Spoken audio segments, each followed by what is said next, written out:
delivered straight to your doorstep. Immerse yourself in a community of curious teachers and seekers dedicated to the collective growth and understanding. Each glossy edition is a portal to expand awareness, featuring the latest in metaphysical and holistic products, services, events, and books. Let our engaging articles and comprehensive practitioner directory guide you on your journey towards higher consciousness. With every issue, raise your vibration and deepen your connection to the universe, one enlightening read at a time. Subscribe today at edgemagazine.net/subscribe and embark on a transformative exploration here, there, and everywhere. Hello, party people. Look at this, like, peace out. It was really funny. Hey guys, welcome to the Being Curious show. When I was a new mom, I taught the kids how to always do peace out anytime they were in a picture. So you can see my little ones who'd be like, and everything. It was so cute. You see these little ones just like, peace out. So peace out, everybody. Hello. Welcome to the Being Curious show. I'm Carrie. Yeah. I'm Carrie. I'm Kelly. This is Cheryl. We're just free flowing and going live today. It's going to be fun. It's going to be fun. You know why? Guess what tomorrow is? What is tomorrow? Summer Solstice. Holy cow. Okay, so it's for everyone that doesn't know about Summer Solstice, talk about it. So Summer Solstice is tomorrow, and it's at 3:50 Central Time, so 4:50 Eastern. Do your time works backwards. But really, Summer Solstice is about new beginnings. And here's the cool part about Summer Solstice. In the first quarter of the year, we really worked about planting seeds. It was about action, action, action. We were doing a lot. We were preparing for this time. And solstice is about patience. It's about slowing down. It's about watching what I didn't want to interrupt you. I just thought I would share. What was that? It looked like you wanted to explode for a brief second. I didn't know where it was going to come out. It was going to come out one way or another, but I went. Well, I'm glad it came out. So it is, but it's about pausing. And so in the summer, in the spring, we plant those seeds. And that's why, I did classes on, how to get things ready for 2024.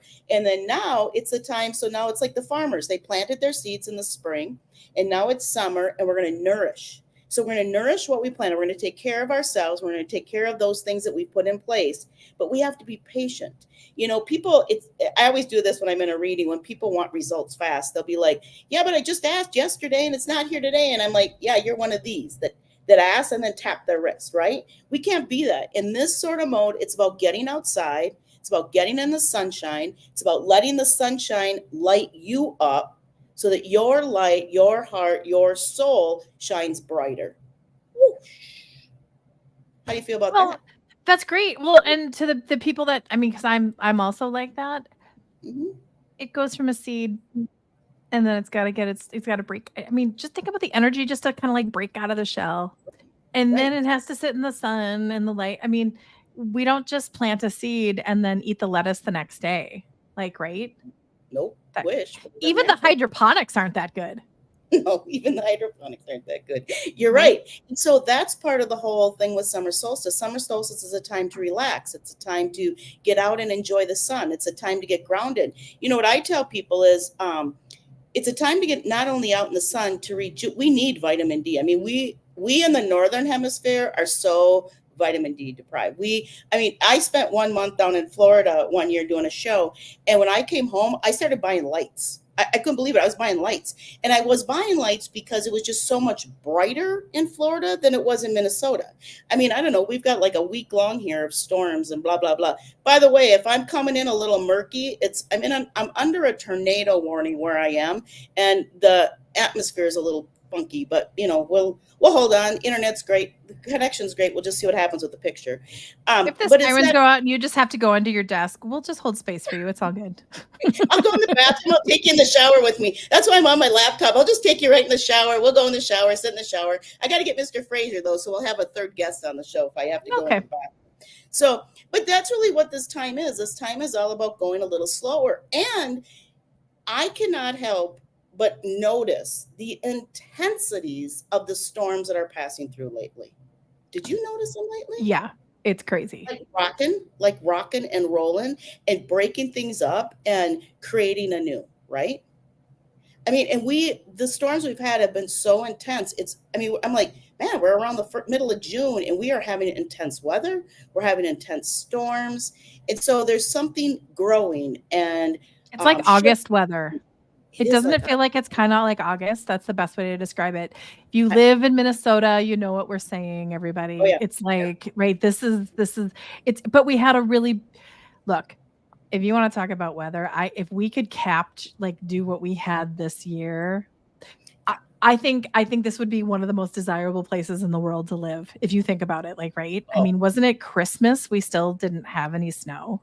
people were raking around Christmas time. We got trees of families who went outside and were raking leaves around Christmas time. That it was that warm. I mean, it was bizarre. I mean, it really was bizarre. You hardly had to have a winter coat on. We got very, very little snow. We've made up for it in rain, which is thank goodness. Like Gooseberry Falls, I was up there just the other day. It is rocking and rolling. When you go past the rivers, the lakes, the ponds, they're flooded. I mean, we have made up for that, which is a good thing because we need it for the crops. But yeah, so we had this really very strange winter, and we had kind of a cool spring.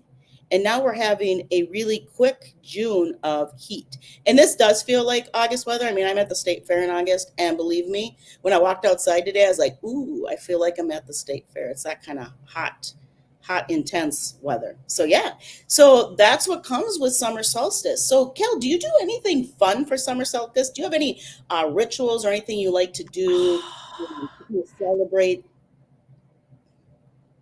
Cheryl, I knew you'd ask me something like this, and I was going to come up with this like super clever thing that people were going to be fascinated with. Like I really was, like serious. I did go to Kinstone. Have you ever been to Kinstone? No, where is it?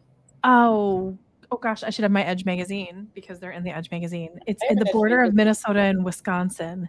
Oh, Um, Hudson, Beautiful. Stillwater. The big a bunch of different like crazy sacred rocks. It's beautiful. So, or you got to go out and hang out at Kingstone. Oh yeah, Yeah, it's like why am I going blank on everything right now? It's like a Stonehenge. It's like a oh, Midwestern Stonehenge, and it's actually on the ley lines to Stonehenge, right? So you can wow. connect it. And I went to an event there, and it was just magical. Like I it's bet really it good. was So I've cool. done that. That's Mhm. really fun. Um, Yep. I try to have a pause. I mean, I become very much a muggle on when it comes to these kind of things. I do normal Mhm. things, but I don't do I think it's because my world is all I'm always doing like these beautiful things here and there that sometimes like things like solstice will just like zoom by. Oh, wait a sec, I'm going to an event. I swear to goodness gracious, I don't have ADHD. It's all good. Some dear friends, the O'Briens, are having a get together this weekend, and some people are coming together to be on Nice, their land up in Medina. Um, nice. that's going to be fun. Yeah. Hmm. Like, how's Hmm. that? What are you? Okay, so now tell me, what are beautiful things we could be doing during summer solstice? Yeah, you could shake your head. You could just be like, oh my goodness gracious. Oh, So Kelly. this is so not pre-recorded, and this is so No. not we prepared questions for each other. And there you go, folks. We just Right. shoot from the hip because that's how we roll. So I think that It was a good people, question, though. Like, it was very prepared and it was a really good question. oh, we are talking about summer solstice. So I think people should spend a little time going within. I strongly suggest you get out to nature. There is so many beautiful parks, water, everything right around the Twin Cities area. If you're in the Twin Cities area, if in, wherever you are, find a space to get outside. Find a space to connect with Mother Earth, to connect with Mother Nature, and to connect with all the elements, the north, south, east, and west, because every one of them represents a different season. And so you want to really connect with those sorts of pieces. I like to start with new beginnings, really going back to the ask that I started in the spring. I really had an ask, what I wanted to develop, what I wanted to become, how I wanted things to grow, where I wanted to go, the things I wanted to do personally. I go back to that focus, that 90-day focus. I reevaluate, and then I write another 90-day focus for the next 90 days. And I hold that focus up here, and I keep connecting things back to that focus. Does that make sense, Kel? Yep. So I'm always looking at, where I want to be and where I want to go. And then I lean into the energy of Mother Earth, Mother Nature, the angels, and say, show me the direction, which requires you to sit quietly. Yeah, I know. I said it twice. I'm going to say it again. Sit quietly and just kind of go within and feel what your heart and soul are trying to say. Feel how your body feels when you're outside, when you're in nature, and listen to the birds, listen to the animals. The other day, Kel, I was at one of my favorite parks in New Brighton, and I was sitting on the rocking chair. This particular nature center has rocking chairs, which is my favorite. You can see there's a rocking chair right behind me. And so I love to rock, just slow rock, just slow rock. It rocks my soul. And I was sitting there, it was nighttime, about 7 o'clock. And I was had my pen out. I was journaling. I was asking some questions. I was listening. And this adorable young child had to be about 4 to 5 years old. And he's climbing on all the rocks, right? Climbing on the rocks, running. And the mom goes, Jonathan, get over here. Can't you see that woman is meditating? And I started laughing because he wasn't bothering me at all. But that screaming, I was laughing, and she comes over and she's apologizing for her son. And I said, sweetheart, I love that energy around me. That's one of the reasons I go to the park, because I get to see the kids jump from rock to rock to rock and look at that creativity and how they do it. And look how they have, their eyes are wide open and they're so excited. That's the energy I want to scoop up and bring into my heart and my soul. And so I say to everybody, get outside, start new beginnings, write your ask, lean into a tree. Now, some people hug trees. I prefer to lean into a tree. I like to lean in. Ever since you said lean in, it feels better. Because then you can breathe in and into the tree, and then out, and then down into Gaia, and then around. Thank you for that tip. That was good. Right. And it's a beautiful way to, because I don't like my face smashed into a tree, and I don't like the roughness. I just love to lean in and feel it in my sounds naughty, Cheryl. I know it's too in my face. I have a hula hoop. I have a hula hoop of my boundaries, but I like to lean into the tree and really suck it in. And that to me is the grounding, but also the branches that go up, right? Mm-hmm. Because that's all the part of this season. It's about growing. It's about becoming. It's about nurturing. And so when you lean into that tree, you get those elements. And that's the cool part. Nothing I said costs money, Kelly. Did you notice that? No, I totally got it. Go out to a park, be slow, meditate. So it's not like you have to have some fancy ritual. My rituals are pretty simple, pretty basic. They're rituals everybody can do. I do take my stones out. I have my stones cleaned on that day. I put them out right on my sidewalk, and I let the energy immerse them. I let all the shifts in the sun and all that just reignite them. I bless them and I bring them back in. I might do a write and burn if there's things I want to get rid of. I might just write down things I want to get rid of and burn them in a safe place. And then I'm always out in nature. I do something in nature. Watch the moon. The moon has been beautiful the last few nights. So watch what the moon's telling us too, as well as while we're walking through the solstice. So Kelly, you know what the difference is between the solstice and the equinox? No, tell me. What? Come on, girl. So everybody thinks the solstice is the longest day, and there's not, because there's only 24 hours in every day. I'm just going to tell you, you can't have a longer day than 24 hours, right? But the solstice is about the equal times of day and night. The equinox is more about the longest and shortest of the day and night. Okay. Right? So you have the most sunlight during an equinox. You have equal in the solstice. Okay? So in equinox, we have the longest day and the shortest day. And in solstice, we have the equals of those. So that's the difference of those two. Still fun things to celebrate. Still time, we're going to have an equinox come up. We're going to be able to call in that energy as well. But over the next 24, 48 hours, I have a coffee with the angels on Friday night. And I'm going to do a lot of talking about the solstice, the summer solstice. What does it mean for us in the next few weeks to kind of stand into that energy, what it means for us to go into this next phase of weather and seasons. But what do those seasons mean to us personally? Yeah. What do those seasons mean for us personally? And how do we embrace the different seasons? So yeah, kind of cool stuff, right? So where is Coffee with the Angels this week? Coffee with the Angels is in town. I'm at the center at 6:30 on Friday night. I have about 5 spots left. Otherwise, we are just about full. So if anybody wants to join us, feel free to connect with me on either my website, I think is down below. Yep. Check me out at CherylCarrigan.com. I got both of them up there. Yep. And you can text me or email me. And if you go to my Facebook page, what this is on, so follow it right to my Facebook, there is a posting right there. So get in touch with me. But yeah, we're going to talk about Summer Solstice this Friday night. Yeah. Along with whatever the angels want to say, because there's a lot happening energetically. So yeah. Okay. Words out of my mouth. How have the last couple of weeks been going for you? As you giggle, I'm doing and you're giggling. I mean, together we're a pair. What have the angels been saying about the last couple of weeks? I'm sorry, I broke out song. We go together like rattle, rattle, rattle, rattle, do. Okay, go on. What have they meant with my shifting? Now I'm thinking peas and carrots like Forrest Gump. I were like little peas and carrots. The carrots. There we go. So the energy has been crazy. It's by the way, everybody, my 17-year-old son got in a car accident yesterday. He's fine. Everything's cool. He just bent the right, but like it's a little bit of cray, little bit of cray, and it's riding the wave. Like it's right. The guy got the guidance on the first of this year is I need to learn to surf.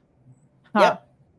Because surfing isn't just about jumping on a surfboard and trying to catch a wave. Surfing starts at the beach, and what's the weather like? What's the wind like? What's the tide like? Who else is out there? Like, and then it's gliding into the water and like knowing everything. And I'm like, oh, I have to learn to surf. That's gonna be hard, but beautiful at the same time. And so what have you been getting? You ride it. Well, it has been, so I started this gigantic purge. Yeah, you did. I started a gigantic purge, and I started that about 2 months ago. I finished it the 31st of May. The 1st of June, everything in my cottage was moved completely out. Everything. There was nothing in here. Went through a beautiful ceremony to get the energy cleared, had new carpet wall to wall, and I've moved very little back in. So I just said to Kelly, I'm sorry, it's like echoing here. I haven't moved anything back in. I have no desire to move anything from that garage into this cottage. Nothing. Wow. So I've decided that I'm just going to sit in this energy in a fresh canvas, right? And I'm going to let come to me as it comes to me. I'm not going to, I have some ideas. I have some thoughts. I've been working on a Pinterest board. That's a funny thing in itself. That's like a rabbit hole in itself. Don't put an ADHD on Pinterest. You'll be up till 4 a.m. still pinning. It's crazy. As I have been at till 4 a.m. And so to me, it's been really, really, really, I can see really you like, ooh, ooh, ooh, ooh, ooh, ooh, ooh, ooh, ooh, ooh, ooh. How many things can you possibly save in a night? I don't know, because I had my desktop going and my iPad going, and so I was cruising. But the big piece is that the energy is moving so fast. And I talked about this before June started. I said the energy of June is going to be super, super fast. So that's why it's even more important to remain grounded into the ground, or I tell people to get in your helicopter and get above the chaos. Okay, get above the chaos. And so it's moving so fast, and we can't move that fast, especially because what did I just say about solstice? It's about slowing down. It's about preparing. It's about being patient. And every person I say that to that has mine and your personality always does that, like, huh? Patience? What? But it's about a trust in the universe. It's about a trust in what we've asked for. It's about a trust in the process that we planted seeds for. Now we're going to trust them. And trust, if you think patience is a big word, throw out the T word and watch people respond. They're like, I don't trust. And I'm like, well, you got to trust in order to get this to work. This is a trusting thing. And it's a blind trust. It's an absolute blind trust that you open up to the universe, you ask for what you want, you sit back and you let it come. And that's what farmers do when they plant the seeds. They plant the seeds, they give it some nourishment, they watch it, and then they watch it come. They're not out there giving it a timeline, giving it hey, by the 4th of July, you better be knee high. I mean, that's an old saying at the farmers, but sometimes it's, way past knee high, and sometimes it hasn't hit there yet. But the corn will come. The fields will grow. What we planted will arrive. We just have to be a little patient. And it's hard to be patient when the wind is spinning, and the world is spinning right now. And people are trying to move fast in it, and that's not the energy you need to have. You have to have the grounded energy, the calculated energy of a surfer, right? I'm going to go out today. I've checked everything. All the boxes are checked. We're okay. We know how everything's coming in. I'm going to glide out on my board, right? Trusting the board to hold you. You're going to get out. You're going to calculate that wave. You're going to get up. You're going to ride it in. You're going to at some time maybe splash. And then you get your board and you're going to come back into the beginning again. And that's riding the waves. And if you can ride the waves in the fastness, ride them. But remember to get back on the beach and pause between each ride. Does that make sense? Totally does. Take that pause. So get this, seeing lots of turtles lately. So I've been like, okay, turtles, spirituality, slowing down.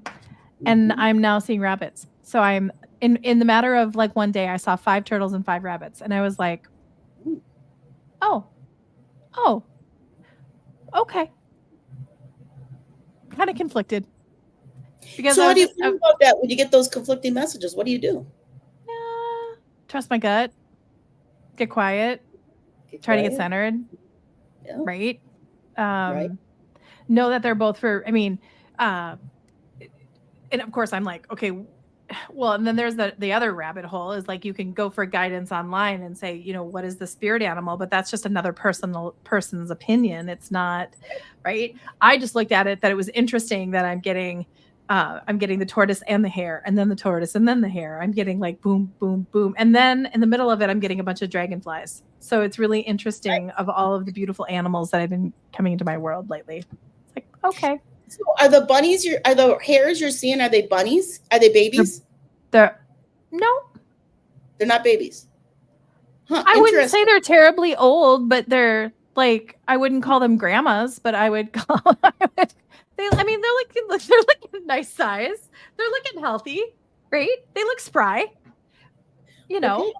Only one of the turtles was dead. That was really happy. Like, I actually want to get a little turtle crossing sign for one of my neighbors because we have all these turtles that are coming up. And then it's really fun because we live on this hill on a lake, and you see the turtles and they just kind of like start descending, and they're like, they know where to go. And then when they turn around and come up the hill, I'm like, dude, you're going the wrong way. But they're not. They're going the right way. Mm-hmm. Yes. And you should watch the animals when it's storm come in. What do they do? Oh, yeah. Right? Smart. Animals are so smart. In fact, one of my posts today was about Animal Lesson 101, but I actually post lots of lessons because Fraser is a lesson teacher to me. The other day I was working on my desk, and I was working my new space, and all of a sudden he plops his ball in the middle of my, he's big. I have a German Shepherd, so he's big. His head comes like right up. If I would let him out, he would be sitting right here on the camera with his 2 big ears sticking straight up. And he dropped his ball in the middle of my calendar as I was planning my week, right? So there's a thing, it's like, dude, you're right. And mom needs to have more fun, and you need to have more fun, and I need to schedule it in there, right? And he's like, yep. And here's my ball to show you, right? And, animals they love unconditionally. Animals love unconditionally. What a lesson we as humans can learn by those animals. Animals don't see color, weight, race, religion, spirituality. They don't see anything. They just see people. They feel. Love. Yeah, they feel, and they feel with their heart and souls. They don't look with their eyes, and they don't judge with their heads. And so it's like all the animal lessons. So when there's a storm, like they said right before the tsunami, the humans didn't know a tsunami was coming, but all the animals took refuge. And so many animals lived, and so many people died because we need to get more in tune with something doesn't feel right today. Like when I walked outside this morning, I said, "Ooh, Fraser, the air doesn't feel right." And that air to me means, because I've lived through a tornado, you can just feel that atmosphere change. It's just not, there's something not settled. It's hot, it's damp, and it's windy. And so we got these crazy things kind of happening. But you have to pay attention to that stuff. And that's being in the moment. That's being present. You don't notice it if you're got your air conditioner on, you're riding down the road at 80 miles an hour, jamming to music, not paying attention to life. You don't notice those sorts of things. But when you have to take a dog out, you kind of notice those sorts of things, which I'm sure you took the puppies for a walk earlier today, so probably felt the humidity and all that's in the air. So yeah, yeah. Well, So the English Bulldog Diesel. Yep. Oh, I'm sorry. Go ahead. The Bulldog can only basically go to the end of the driveway and back before he starts overheating. So this is that. But the older, our little, gosh, we have Baloo, our little Heinz 57, I call him, and he just keeps going like a little bunny. But yeah, you do have to get him outside. You have to get connected. Can't just open the doggy door. Like, right? Nope. Gotta go there with him. And listen to what they're saying and watch where they go and what they do and how they react to the weather. They'll tell us a lot, right? Fraser knows when storms are coming in a good couple hours before the storm comes in. So hence he had a little CBD, and hence he's back in his crate resting until we see what the storm turns up later today. So yeah. How does he do with 4th of July fireworks? We pretty much drive as far north as we can, so we don't hear anything. That's not a good one for him. He used to be fine with them. He got caught out in California when he was out in California at a dog show. Tiff and him happened to be on a walk, and when they were on the walk, the fireworks display that was supposed to go off at 10 went off early, and it was like boom, boom, boom, boom, boom, boom, boom, boom. I mean, Tiff said she hit the ground, and so he got caught in that. So since then, he's sensitive to them. But yes, as well as many people are sensitive to the fireworks when they go off. So there's lots of people that kind of take refuge. But Mr. Fraser and I, or Tiffany and him, one of us, or all three of us, one of us, we end up taking them. We go out in the country, so we just don't have as much fireworks, and then get ice cream and come on back. No thunder jackets here. No thunder jackets. Ice cream. Ice cream. No, I love it. Isn't it France? I think they've outlawed fireworks. They just do the lights. They don't do the noise. In the bank. Yeah. Well, I've even talked with people that were ex-military, and they said that it's just, and one of the gentlemen I spoke to said it's not always the 4th of July, because the 4th of July you can actually mentally go, okay, this is what's going to happen all day. It's the before and after, the people that just do the spontaneous fireworks here and spontaneous because you're just totally caught off guard, and you're like, Yeah. Or people that've been in a traumatic experience that maybe had a gunshot or anything like that. That trips a lot of stuff for people. And so, so it is one of those things where I know it's 10 o'clock on usually 10 o'clock or when the fireworks go off at big displays.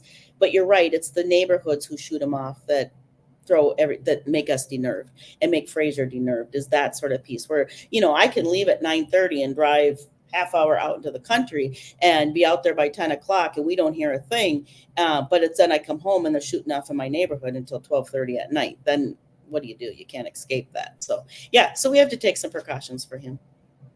Ice cream. I mean, everybody wins with ice cream, right? Right. Ice cream and a little doggy CBD. It helps, works miracles. So yeah. So how are your puppies doing during the switching of the seasons and with all the energy going on? They hanging in there, Mr. Diesel? Yeah. Diesel's still alive, right? So we're still, but he wants a job now. I think he's getting used to. I think he's getting used to the ear kind of thing that he's got going on. And then he just wants. I think he's getting bored of just laying around, and because the other one's 14, so he's 14, right? So he's still there, but Diesel's he's like, it's like every day he's like, if I'm gonna live, we gotta do something today. This is not just a sitting around day. So awesome. I'm learning from him, right? Yep. I'm learning from that and slowing down. And I wish we could take him out for longer walks, because he is purpose. Those are his jobs, and he loves it. So now we're just kind of doing car rides and walking to the end of the wherever and back, and we get him to, because of the Bulldog, once he gets really hot, it takes him a good hour to slow down and to calm it.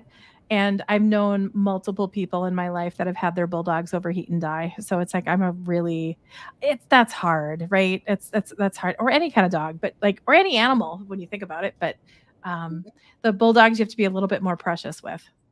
Yeah, yeah. Well, we watch that with Fraser too because he's got that big heavy coat, and we Oh go to gosh. a lot of dog shows and stuff like that. And he has wet coats and cold coats, and he has winter coats. He has a coat for everything. And so, but it is being very cautious of how fast they overheat, especially how fast your cars get. I know a lot of people like to ride with their animals. Mine's with me a lot. He's with Tiffany a lot. But when you have to park your car for any period of time, it gets warm really fast. So just be a little careful about that too. In the Yeah. summer months, as we start to heat up in the summer solstice. So yeah, kind of watch out for that too. So yeah, yeah. It's So great. And I was named after a German Shepherd named Christmas Kelly, right? My parents had 10, I don't know how many, what was the Doberman to German Shepherd mix when I was born, but I was named after Christmas Kelly, which I think he had to put down the day I was born. So Ooh, they, of course, named me after a dog. But it was yeah, a beautiful German Shepherd. So still there. his name is Christmas time, Bloomsbury something Christmas gift. He's got a very, very long title in it because he's a show dog. So it has to do with Christmas time is in there. So I'll get you the full title because he was a gift to Tiffany. So he's an amazing creature and teaches me a lot. German Shepherds, all dogs teach me something, but German Shepherds are a different breed and they They're really, smart. oh, he's And smart as I love how scary top. a lot of people are with them. Oh, Like heaven. they think they're so scared and they're like just the sweetest dogs. I go outside and people clear the sidewalk. Oh yeah. Like you don't have to run. He's not doing it. I mean, he's just walking next to me, right? And they're like, the sidewalk clears and people move, and it's very funny. Or people say, "Wow, is he big?" And I'm like, he's a German Shepherd.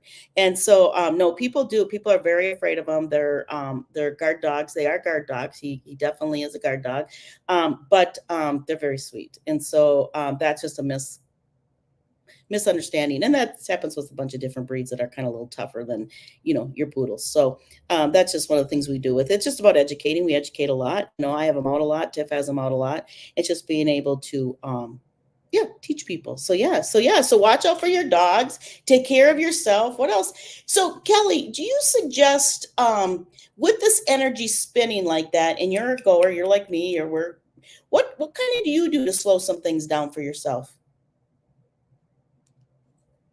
when you got a long list of things to do? Because you got big events coming up, you got magazines to get out, you got all that. What do you do in this time when you want to clickety click click click, but you got to slow the roll? What do you do? You know what? Recently, I have been going out on. I have a deck, Mm-hmm. and I planted this year. Like I'm not. I wouldn't call myself a green thumb, but if you saw my deck, you'd be like, damn. I go out there. It's been just like I've been taking calls out there whenever I can. Mm-hmm. And it's so we've got the water and we've got the backyard. And Mm-hmm. Royce, I actually talked to Royce the other day and we're going to do an Nice. event. More information to come to everybody, but like just a free event. Come to our backyard and Royce is going to play his magical bowls. And Nice. it's been lovely because you have all the elements, right? Mm-hmm. And have my little water fountain going. And I just sit there and I've been doing like, this weekend with all the rain, I did 4 back-to-back sessions on my deck with like a little, and the clients would come out and they're like, you want to go outside? I'm like, hold on, this is going to be Mm-hmm. great. Like, right. So in the middle of just all the rain, we just sat Yeah, it there and was we were raining. covered. Yeah, it was Yeah. raining. Right. Oh. So I've been going and I've been inspired by Echo and I've been talking to the plants and touching the plants and they're happier this year than like I've ever had. So thank you, Echo, for that beautiful idea. And then I have a orange-winged or red-winged blackbird. His name Mm. is Fred. He wants to be called Fred. And he Okay. comes and he talks to me. So Fred and I Nice. have little conversations during the day. But yeah, So I just go out there and what's he barefoot and sharing with you these days? well, he gets mad when I don't have enough food out. So there's that squawk. Yeah. And then there's the squawk of telling all the other birds that, he gets first dibs. And then he just checks in. It's really cool. He just says this little check-in bird. And I'll also say, hey, Fred. And he'll just kind of come in and say hi. So I love Mm-hmm. my little Fred. Basic, I take little micro moments. I get out of bed and before I do that, I have my gratitude moments. And I mean, little things that I think we tell our clients to do, I'm actually doing. Haha, who guessed? Like, right? Mm-hmm. Working into something like a coffee with angels, more of just kind of like getting things clean and just kind of setting intentions. So that's been working for me. I love in the deck. That's been good. Going to bed early. eating better. I mean, just like these little, I'm all about the baby steps. I'm not a person that can just like make this huge leap. So I'm about that. Less computer time, trying not to have my phone around all the time. I mean, like all of these just like silly, basic little things I feel are keeping me a little bit more buoyant. I've been putting my back up against a tree when I let the dogs out. I've been walking around in the grass barefoot. I mean, just like, and none, like you said before, none of this costs money. It's just slowing down. Trying to watch my words, another thing of just really being mindful of that. And the people that we're around, right? Because there's just so much going on. So we want to make sure that we hold space and honor. But yeah, just trying. Like, oh my gosh. Went into Orapalooza on Saturday. I went and I missed you. I can't believe I missed you. I brought you a care package, but I missed you. I was busy. You were busy, which is fantastic, right? Just enjoying the rain, just taking the micro moments, and also going over to Steve multiple times a day and just giving him a hug, which sounds really, really funny, but we don't see, it's funny. We work in the same house and we barely see each other during the day, and just checking in with them and saying, hey, and what's up? And, little things like that. Does that make any sense? Like, to me, I'm really proud of that, but it's because that's what I do. I mean, I have very sacred time in the morning that nobody gets to mess with. And I get up in gratitude. I take care of the dog, and then I grab my coffee and I have coffee with the angels. And that's the way my day starts. And I do my ask about what I need. I look at what's out there ahead of me for the day. I ask for everything to go with ease and grace. And, so I started my day, but I think that's the pieces. I've really been trying to get more rest. That's one of my things. I've been treating myself to movies and getting like away out of my head and into something else. So I've been kind of going to the movie theater and catching a movie, just relaxing, getting in a different energy and out of the work mode all the time, right? And so I've been adding some fun. I went up to the North Shore to catch some of that energy and bring that back with me. But it's really about, for me, it's been about drinking more water. I drink a lot of water, but making sure I've also got, some electrolytes and stuff like that in my water. Lots and lots and lots of water, getting a little bit more sleep, and just trying to move a little bit more, stretch and move and use the muscles, and just kind of, but not like have a workout routine, but just move, like just kind of, stretch a little bit, and do the laundry, just kind of make sure you get the motion happen. That, along with then really grounding. And if I just need to, I just get up in the air. Like, Saturday after the Orapalooza, 10 to 5, it's a long day. Long day, and you get done, and it's like, okay, treat yourself to something good, take care of yourself, and I get a busy week again this week. And so it's just one kind of thing after another. So it's taken those times when I can slow down and grab my, take an extra breath and kind of grab some extra energy, because when I run fast and furious. I'm also this weekend at the Back to the 50s event. I don't know, have you ever done the Back to the 50s? God, it's a fun event. I'll be out there with Mystical. Isn't that a university? Huh? Isn't that a university or something? Oh, it's at the fairgrounds. Yeah, it's at the fairgrounds. But people sit on Snelling Avenue and watch the cars go up and down. It's amazing. People come from all over the country to the show. It's their 50th celebration. And I'm in the Ladies Showcase, so I'm up in the only air conditioned building on the state fairgrounds.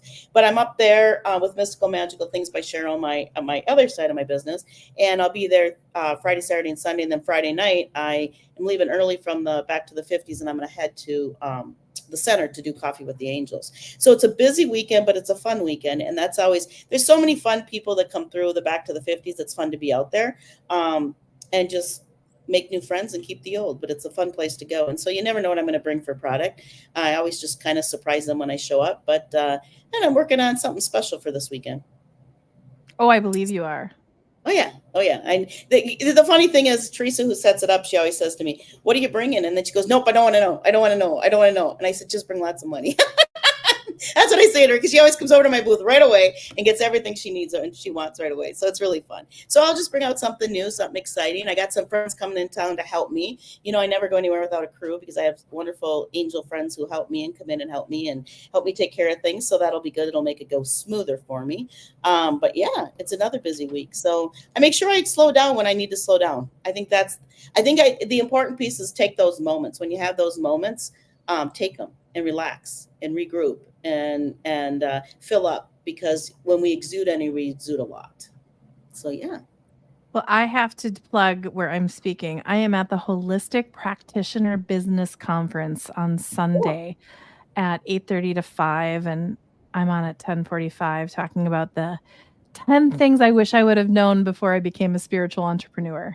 How about one thing you should have known before you became a spiritual entrepreneur? Isn't that a perfect Kelly presentation? That is perfect. Where is it at, Kel? It's up in Brooklyn Center. Oh, that's an interesting part of town. Who's hosting it? Loved our friends in Brooklyn Center. It's an interesting side of town. It is. They got There's a lot of interesting sides of town. There is. So who's hosting that event? That is Corinne at Healing House in Plymouth. It's gonna be. Nice. Let me see. I even actually pulled this up to be prepared. So, speaking is going to be Nia Claire, Dr. Stephen Peltier from Door to Door Chiropractic, and then Char Savoy from Metamorphosis Center, and myself. So it's going to be really fun, and I think it's just practitioner based, and it's just all kind of coming in, and I've done a lot of speaking, so this is not it's challenging to me, but I just want to create a really good experience and value that if someone's going to spend an hour listening to me ramble on in front of everybody, that I want to have value for it, right? That's why I channel. I could just do that, but I think Nia's doing that, so we can't just channel all day, which would be really right. And then Steve and Brindley are down in Rochester for a softball tournament, because we're in full softball mode. My daughter, by the way, got her first over the fence home run, which is really big for a 12-year-old. So there's a lot going on in the Wagner house when it comes to that. We just got to get her moving a little faster so she can run the bases just a little bit faster. But if she's part of the park, she doesn't need to run any faster. Well, that's the other thing. But just gonna tell you, that's kind of the Kirby Puckett model was, and the big boys who just smash those out of the park. It's like, if I smash them out of the park, guess what? I don't have to run very fast. That's actually brilliant. I'm going to tell her that. Just saying. All I have to do is give me something, and I'll find the other side of it, right? But that's that too. Yeah. Hey, I got big news. Did you know Tiffany got a new place and she's moving out? Holy cow! Tell me more. Yeah. She's moving out to Maple Grove, kind of Cochrane area. She's going to be out on a place where it has a kennel and has horses, and it's awesome. Awesome. Oh, that's perfect for her.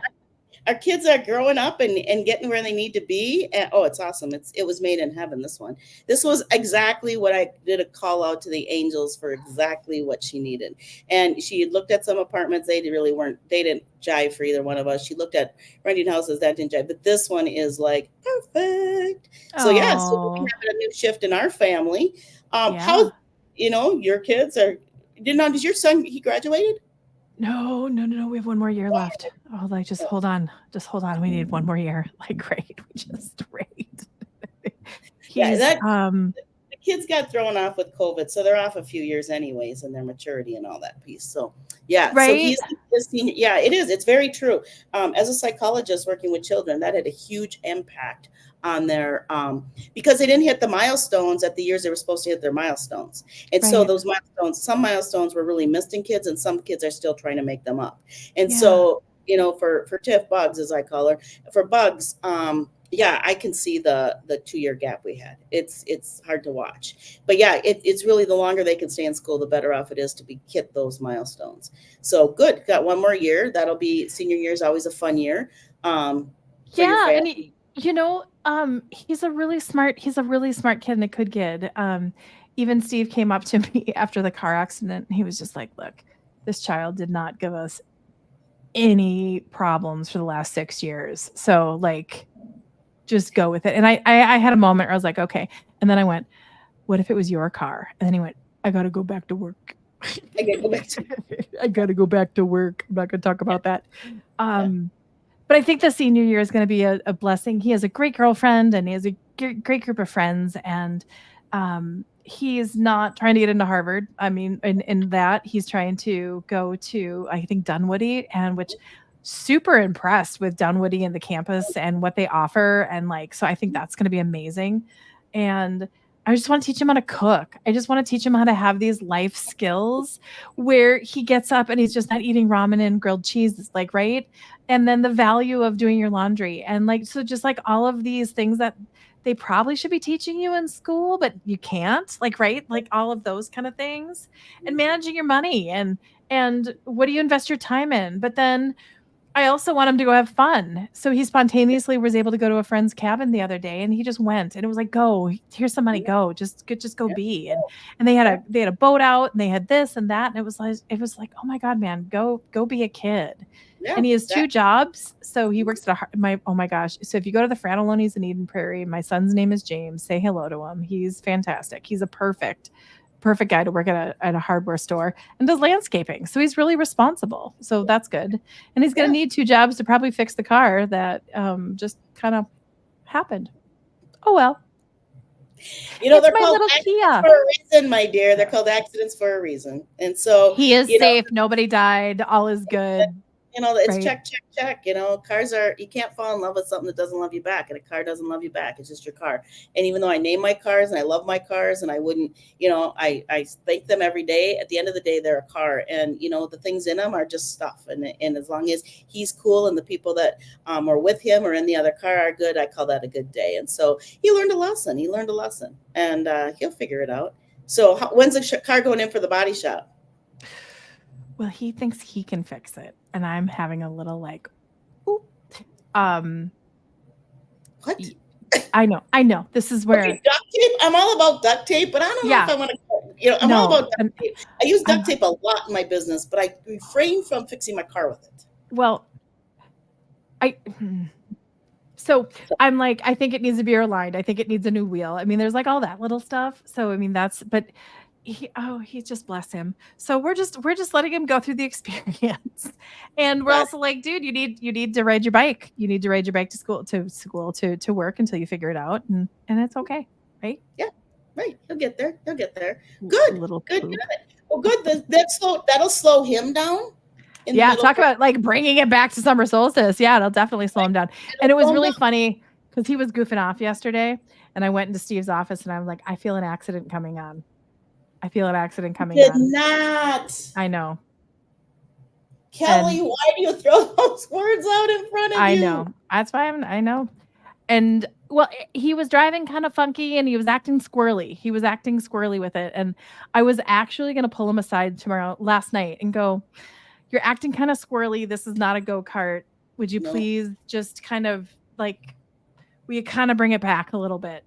And well, he's also fixing a little motorbike. So I didn't know if it was the motorbike or if it was, I just said, I felt this and I know. And actually optimal outcomes, because it could have been, again, we're going to go back. That could have been a lot worse. And a lot of beautiful learnings with it. And I have a feeling he'll slow down a little bit. He was just acting squirrely. That's the best way to describe it. That's because the earth word for it. Spinning. The energy is spinning. So he was in that energy, and he's just got out of school, and he's on, summer break, and he's having fun. And he's going to be a senior, and la la la la la la la la la la la, right? Spinning. And he drives a little car that's kind of fun to zip around in, but unfortunately, it's a car. And it's not a go-kart, it's a car. And so there's other cars around and you're going to run into them if you're not careful. And so that's kind of a wake up for him. So he'll get it. But, it's just that energy that's going on right now. And tomorrow with Solstice, we'll give him a time to pause. He can ride his bike. He can try to figure some things out before he goes back to school, and he really needs his car, right? And so to get to and from school. So, he'll figure it out. He's got a little time to do it. Riding your bike a few days in a row will make you think about, driving your car and how you drive it responsibly. And then, he'll put it all together and all will be good. Hey, but that's a lesson for all of us. I mean, think about all of us, right? When we have a hiccup or we come up to something that isn't what we wanted it to be, and we're like, ooh, and now we have to adjust, right? but it's learning that dance. So I don't know what it is with songs today, but that song, Life's a Dance, you got to learn as you go. Sometimes you lead and sometimes you follow. And so that just came in, popped in my head, because that's the way it is. Sometimes, you're driving the bus trying to get to somewhere going, and sometimes you're the passenger. And so right now he's the passenger trying to figure out how to get to the front of the bus again. And that happens to us every day. I mean, every day we have things happen. We have to adjust. We have to figure out if the tide's right when you ride your surfboard, and check in with the day and figure out what's happening, what the energy is, and how can I be the best me in this energy. Oh gosh, that's ultimate goal.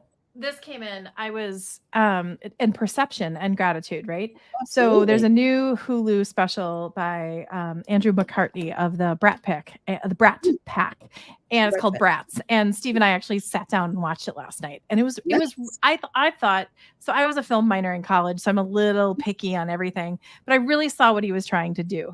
And Andrew McCarthy was never like my favorite actor. I always thought he was just kind of, well, he was very him. And I was like, oh, good for him. Like, right. And he went around and called a lot of the other people in the Brat Pack. And there was the Brat Pack, and then there was the Brat Pack adjacent, as they called it. And he just interviewed, and it was really interesting to watch him. And he's really been carrying this, this title, like a wet blanket forever. You can just tell it's just been like a weighted blanket on him, and that negative spin. And he even, so it was based on a New York Times article that came out in like 1987. So go back to Cheryl, 1987, Rob Lowe's, let's just have a moment for Rob Lowe, right? And Demi Moore, and Ali Sheedy, and Emilio Estevez, and the article was about basically around Emilio Estevez and him being a son of a popular actor, and just these young kids in their early 20s having all this abundance. And I think they were at like Hard Rock Cafe. Remember when Hard Rock Cafes were just like the places to go? Like, oh my God. And they're at Hard Rock, and they're just doing like 20 something Hollywood star, rock star-ish kind of things, and abundance on every single level. And the article came out and was a little scathing, and in his eyes, in his perception, and others as well. And it just really showed kind of the breakdown of this label and this Brat Pack. And he starts interviewing the author, the author of the article. And you could tell Andrew McCarthy was just like, well, you could have been nicer, and you could have done this. And the guy's just like, this was my observation. I wasn't there to be your friend. You guys were doing X, Y, and Z, and I observed it. Sure, there was a little bit of frequency of a jealousy frequency. I mean, it was kind of the frequency, as when you get on a plane and you're riding in the back and you walk by the people in first class and they've got their napkins out and they're drinking tea or whatever, and they have their this, that, and you just kind of have this moment as you're passing first class, and you're just like, oh, right. I do. I'll admit, I'll even smile at them, right? So it was that kind of frequency. Just walking past first class, right?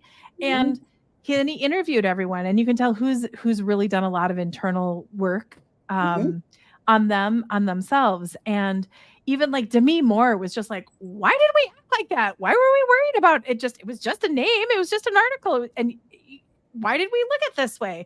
And then he interviewed agents, and the agents were like, you should have marketed the crap out of that. And it was just really, really interesting. And he kept just with this weighted wet blanket with and you could tell he was doing the project to see it from a different perspective.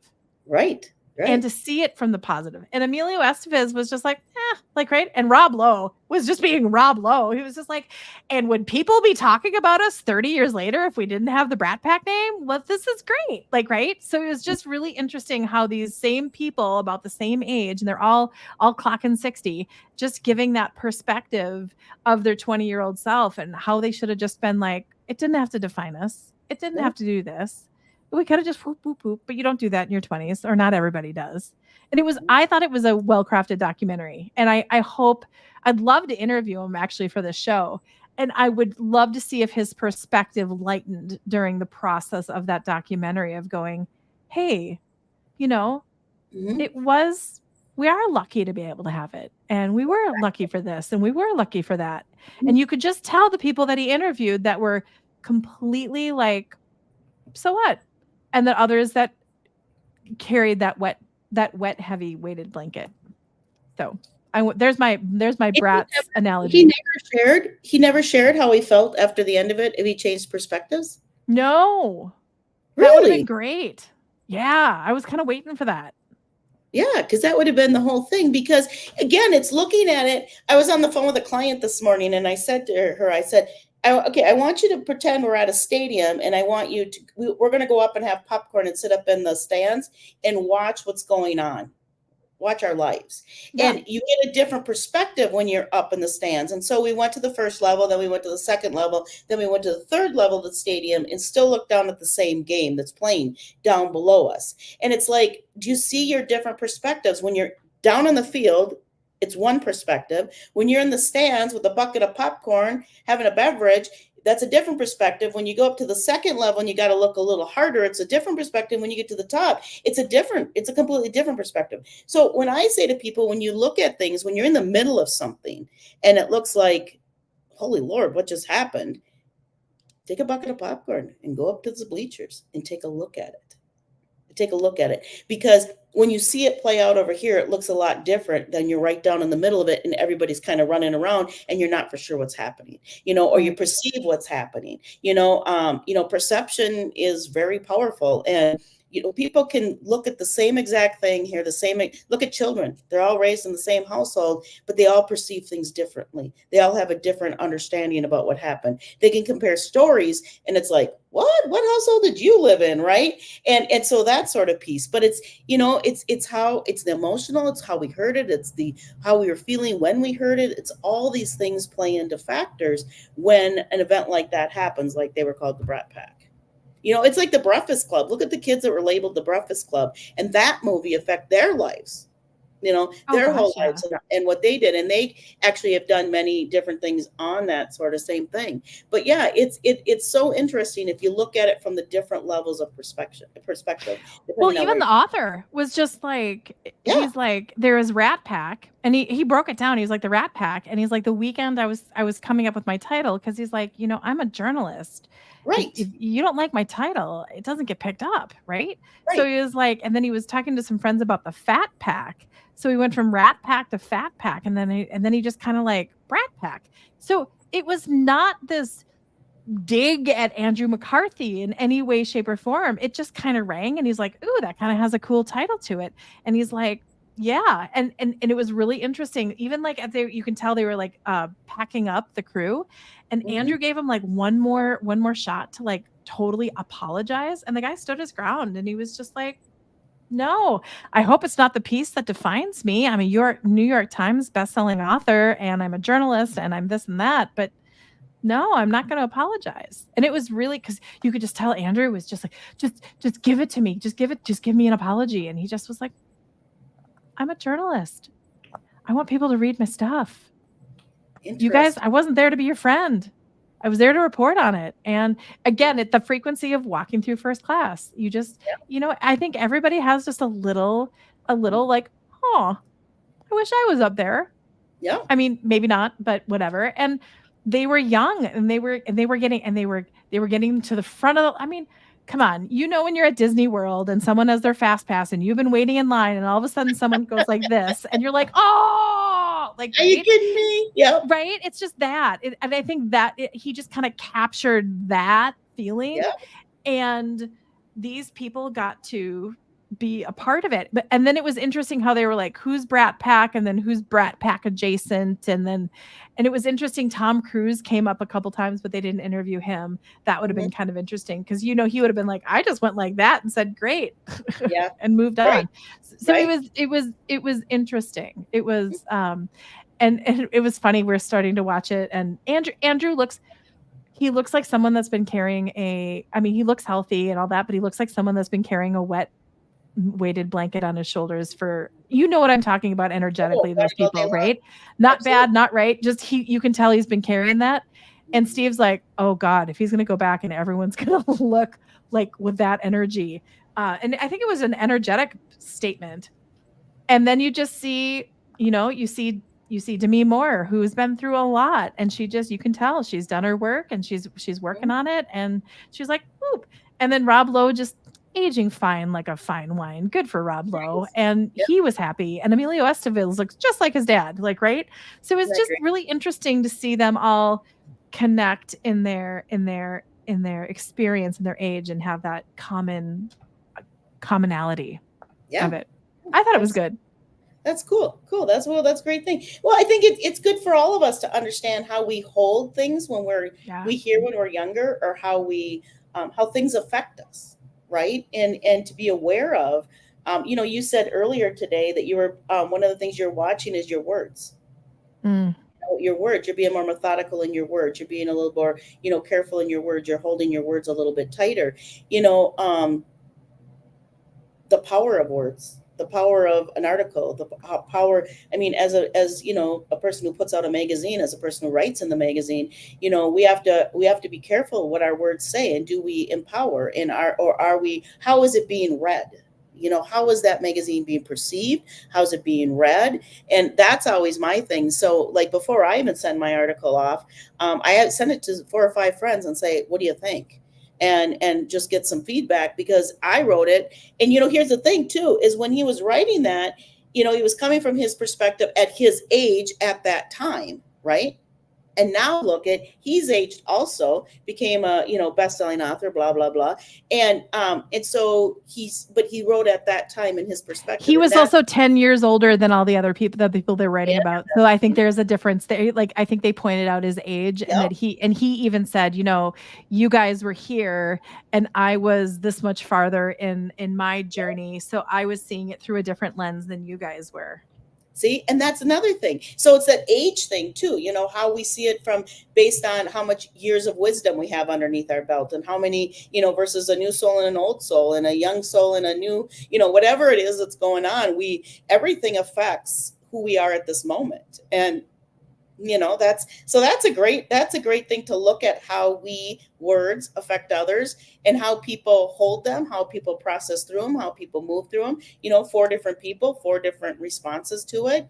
And in the end, it's very interesting that he never said how he felt after the interview, because that's what I would want to know. Like, finish. That's what I wanted to know. I wanted to know, did you find peace? Did you accept it? I think he started to kind of tap into it a little bit with the dialogue. I think he had some of these like, I just saw Demi and she looked good. I just saw Rob and he looked good. Like, they've kind of let it go. Like, maybe I should let it go. And I think he said something along the lines of his wife was hoping that during this project it would help him let it go and process it. So, but it would have been lovely for him to basically look in the camera at the end and just have like even 30 seconds. I think they were trying to find Judd Nelson the whole time. So there was this, I think as a filmmaker, he was trying to craft that story of finding Judd Nelson, and they ended it with Andrew McCarthy walking on a dock in a lake and holding a cell phone saying, "Oh, hi, Judd." So I think he was more worried about that, but I much would have rather of him just sitting down at the camera saying, because here's the deal. Let's be honest.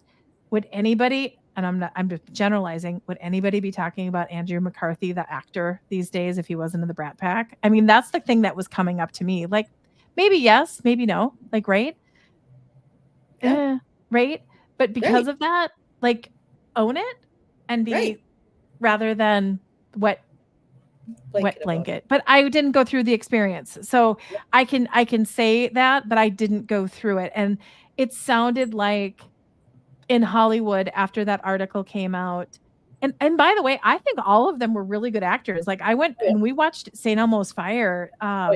That's really good. And The Breakfast Club. So here's what was fun. They talked about John Hughes, and John Hughes as a filmmaker was just, I mean, he was brilliant. And they brought in people of different nationalities to talk about it. And he said, yes, John Hughes really skewed with a Caucasian white audience, but he really talked about class and class and issues and within that, and that was a theme. So it was really relatable no matter what your skin color was, and I thought that was really cool that an African American gentleman said that.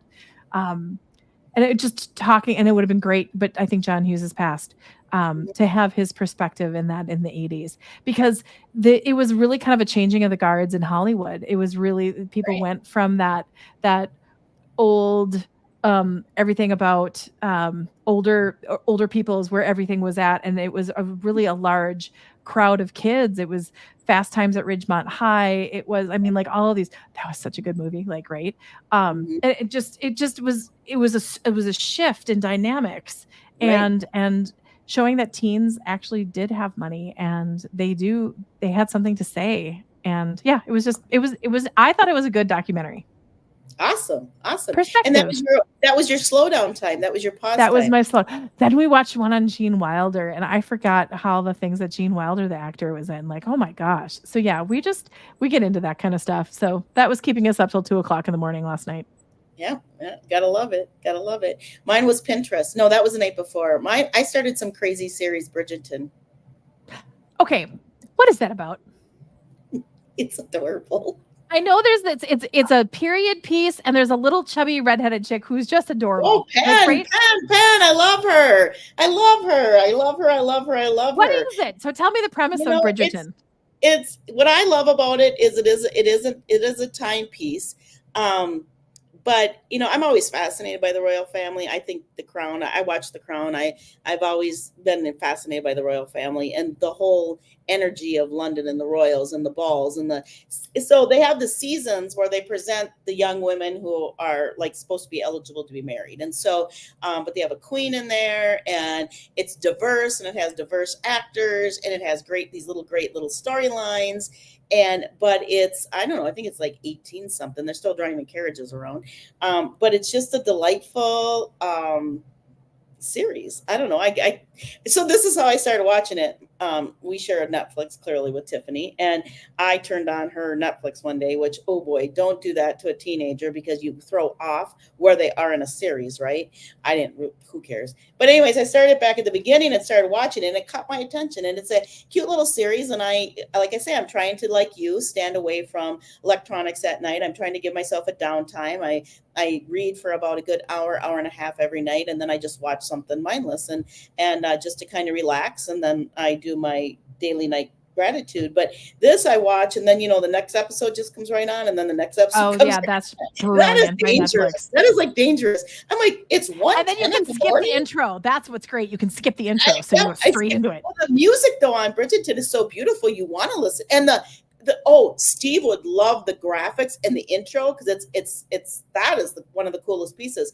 But it's just got these great little storylines, a lot of love, a lot of there's no blood, there's no guts, there's no anything like that. Nobody kills anybody. So those are all my check boxes for at night because I don't need to see all that. But so it's just delightful. It's just a great piece. Yeah, you should watch it. I think there's three seasons out, and I'm in the second season. But Penn, you would love Penn because she's kind of a secret writer, and she writes about the gossip. And she's absolutely, I mean, her writing ability is spotless. And I wish I had the ability to write like her. She's amazing, and she writes under a different name. So she writes as a ghostwriter, and she kind of does the town gossip, and it comes out, and she challenges people, and she challenges the queen, and then she really learns that people really follow what she says, and that she has a lot of power in this writing. So that's part of the season 2. But yeah, there's people who fall in love. There's weddings. There's babies. There's romance. There's these beautiful gowns. So I always think it's interesting because like it's like 11 o'clock at night, in these shows, and they're still all dressed up in their beautiful gowns, and I'm like, man, when did we step away from like being dressed up, right? If you think back, like I come home from doing something, and I always jump right in my comfortable clothes, right? But these people stayed in their parlors and in their dresses and in their corsets, and I'm like, wow, that's a lot of energy. That's all I gotta say. But it's being able to look at the dresses and the way they had them made and how they had them made for them, and I think it's fascinating. So it's a great I wanted to know what everyone's talking about, so I turned it on and watched it. But you should watch it. It's a good show. It's a good, really good show. I'd like to see your perspective as someone who did films. I bought some Bridgerton coffee creamer the other day. So that's why I know about it. Yeah, it was like strawberry and whipped cream, and I forget where it was. I forget where. That's funny. It was just a grocery store. It was like a limited edition Bridgerton. So that's why I was just like, and it was like fancy. I bet it was. Oh, it's everything on Bridgerton is they're all people of the higher upper echelon of the community, and so there's a lot of palaces and balls and fine glass and silver and gold and all that sort of stuff. So the costumes are incredible. I mean, their dress is just incredible, and their jewelry. Me and jewelry and bling. Oh my gosh, it's breathtaking. It's breathtaking. But yeah, it's a fun little show, and we'll see. Could you imagine if you had to corset all day? Hell no. Like I would someone has to help you get out of it. Like I don't think you could like take them all off by yourself because they didn't have zippers at that time. Like no, and they all have maids. They all have maids that dress them and help them get out. I mean, could you imagine they're pulling it tight in the back? I'd be like, excuse me, I gotta breathe today. No. I would rest my chin on my boobs all day because they would be so pushed up. Well, and look at the nylons they wore, and then they all wore not only that they had these. They got a lot of gear on underneath those robes, and not for me at all. Not. And then the shoes they wear are very not comfortable. Kelly, our knees would really. You're a chiropractor, and my chiropractor would not be approving the shoes that they wear. So no, we it's a totally different time, but it's fascinating to me. It's fun to watch, and I love that. I love that dressing up, and I love the parties, and I just think that we miss a lot of that nowadays, and we don't have. The world needs to have more fun. The world needs to have more fun, not just us individually, because we work hard as entrepreneurs, but the world needs to have more fun, and we need to, do things that are fun. And so, and not be so serious. And so, I think, watching that is it lets me escape into something fun, but it also reminds me to have fun myself and dance. They dance a lot. They go to their dances are beautiful. I mean, it's all this choreographed, beautiful dancing and beautiful gowns. And it's just fun. They have horses and they have dogs in it, and they have a little bit of everything in it. So it's fun. Yeah. You should watch it, but don't stay up till 2 a.m. No. I just got turned on to. Have you seen Travelers on Netflix? Mm-mm. It was a Canadian show. Eric McCormick from Will and Grace is the lead actor. I want to say it's about 4 years old. There was 4 seasons, and I want to say it was done 4 years ago. And it's about kind of deep, but it's kind of like totally in our world, right? Okay, so travelers from, let's just say 500 years in the future, sure, come back and embody bodies that are just about to die to help change events in the world. It's done beautifully, right? Wow. So they have this core group of people that are like travelers, and they're traveling, they're given their numbers, and they follow like this group of 5. So these travelers came back, and they all came back to make like their own little team, but you find out that there's all over the world. So one of the bodies is a lady that was mentally challenged and has health issues.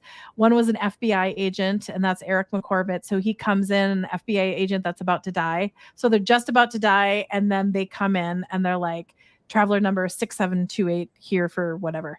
And then one is a heroin addict. So you're keeping, and then they all have different gifts and abilities. So one's a doctor, one's a statistic, one's a weapons specialist. It's really, really well done. And I don't know why it didn't get renewed for another season, because they could go for a while, but check out Travelers. Totally different than Bridgerton. like totally, but really cool so they talk about, I guess, like, was not eating meat.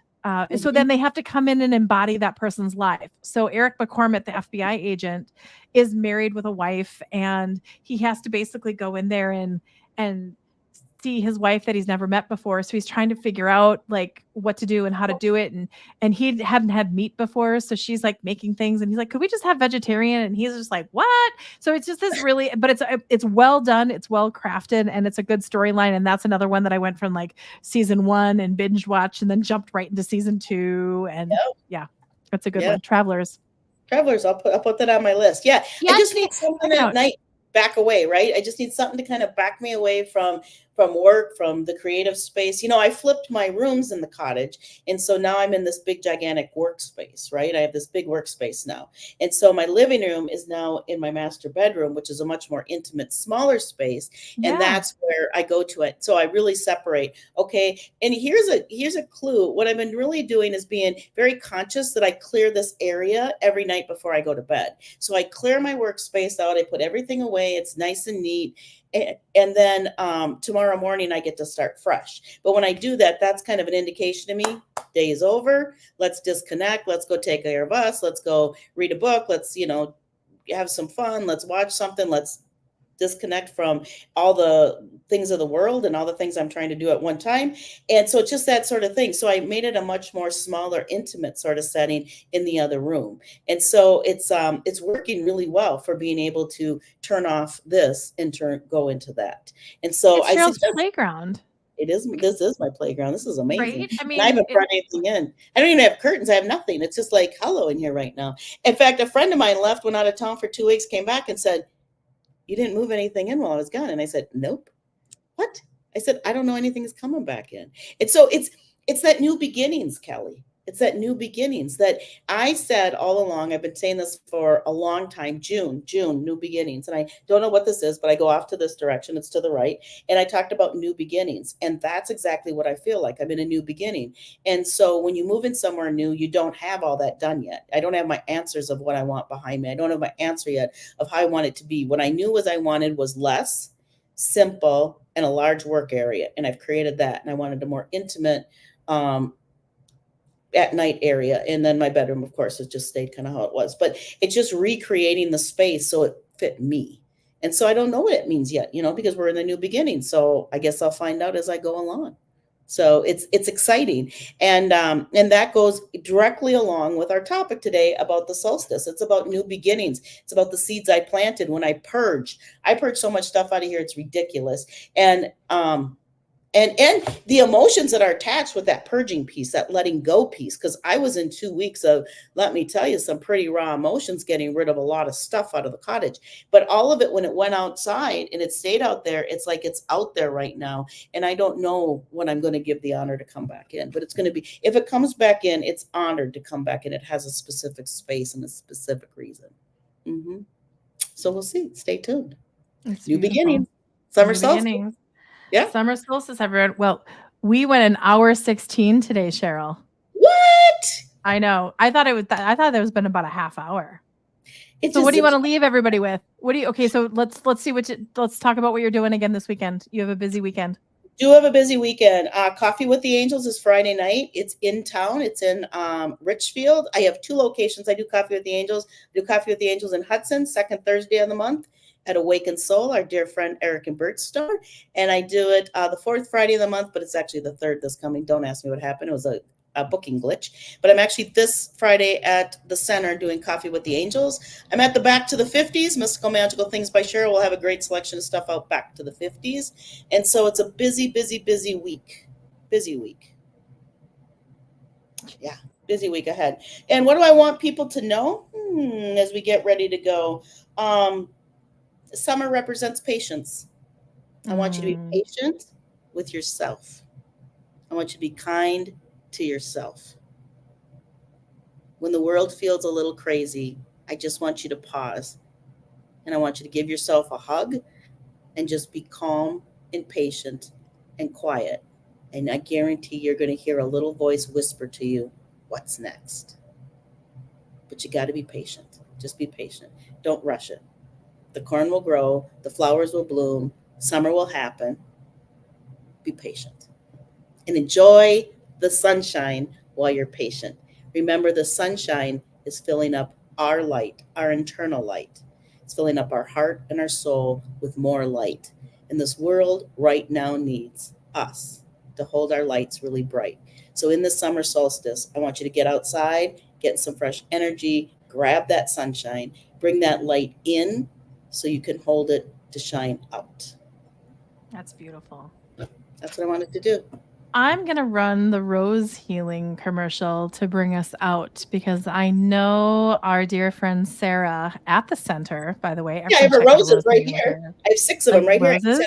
And I think that's where you were when I was trying to swing by and say hi to you. And I'm like, oh, she's having a rose healing. I'm not getting the way of that. Like, right. And I'm just finishing up my certification with it because I've been really called to do it. So I'm going to invite people and end our time with rose healing. Have an amazing week. Be kind to yourself and others. And Cheryl, it's always an honor to have fun and share time with you. Always. I look forward to it. Curious about the world of rose healing and energy work? Meet Reiki Master Adam Dines, renowned sacred. Okay, that didn't work out well. I didn't like that. So we're going to try a different one. But guess what? Rose healing. Woo-hoo! Rose healing. Whoop, whoop. I didn't know that was okay. So I'm DJ and that was a vertical. I didn't realize how it was going to do that. So, let's see. Who else could we? Let's do a little Annette Regalo. There you go. That's always a really good friend. And let's just end with her. Perfect. Hello. Perfect. Hello. Do you or someone in your family suffer from nightmares? Is your home cluttered and you can't seem to clear it out? Is your space aligned with your dreams? Do you feel inspired when you walk in the door? Carol Heider can help you create a space that you love, where you thrive, and where you always want to be. Using her 29 years of experience as a feng shui consultant, teacher, author, and trainer, she can help you bring forth the inspired essence of your home or office, making it a place where you feel whole and safe. Learn the specific feng shui adjustments that Carol has seen as the most important, such as determining which room in your home should be your favorite, why your stove may be affecting your health, and why your office may be holding you back. Contact Carol at 612-823-5093 or carolheider.com to discuss the specifics with a personal appointment.